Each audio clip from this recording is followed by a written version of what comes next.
Spiritual truth number 1 comes from Romans chapter 7. Paul writes in a very wordy discourse. Basically, he says, I know the good things I want to do, and I don't find myself doing them. And I know the bad things I don't want to do, and I keep finding myself doing those. And man, I'm a mess. I don't do the good I want to do. I do the bad I want to do. I need help. For me, that communicates that just because we know what's right, and there's a desire in our heart to do what's right, that doesn't equate, or that doesn't mean our behavior is going to be the right behavior.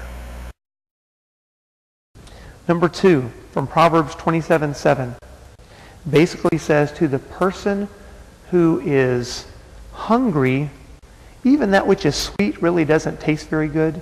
Or to the person who's full, the sweet just doesn't taste good. But to the person who's starving, even the bitter tastes sweet.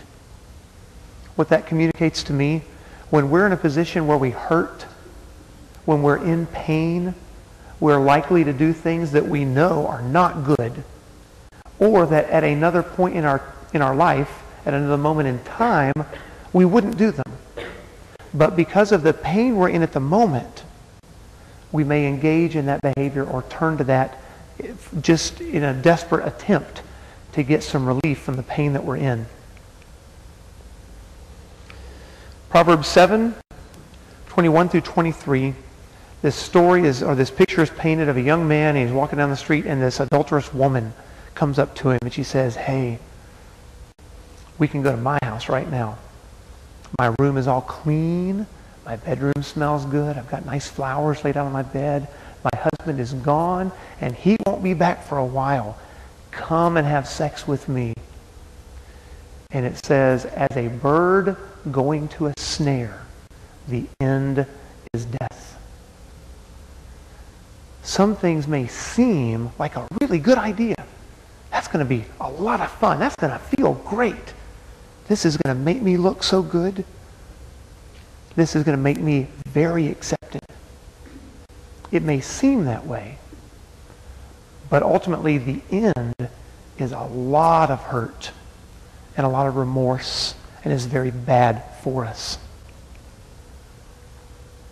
Proverbs 28:13, basically, he who conceals his sin will not prosper, but he who confesses his sin will find mercy and forgiveness. Keeping sin a secret is going to lead to problems.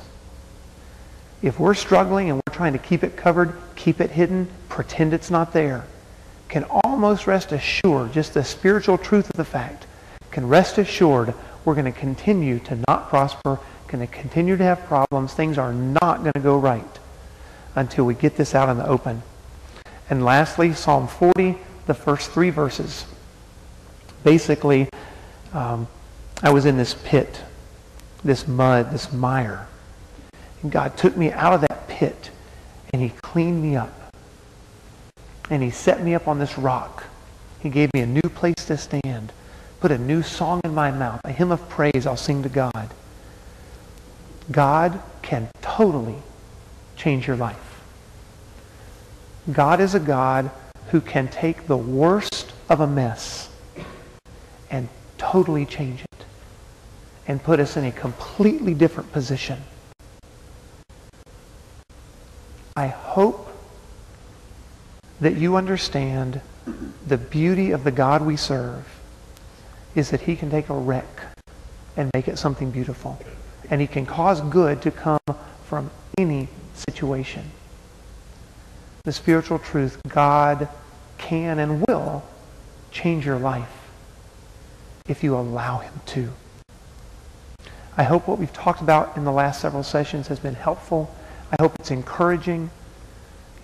I stand before you as a person who has walked through for many, many, many years this cycle of addictive behavior when it comes to sexuality. And I stand before you now, what I feel a totally different person.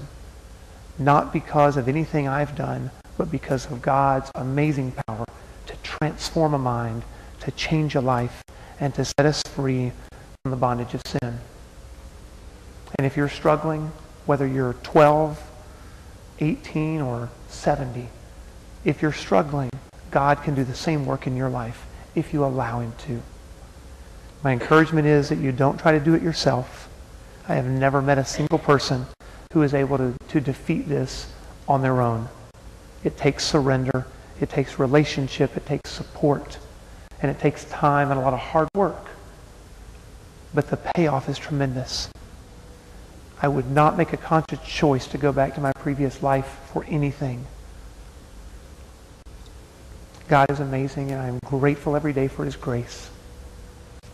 And I hope if you find yourself struggling at any level with sexual behavior, that you'll seek the help that you need.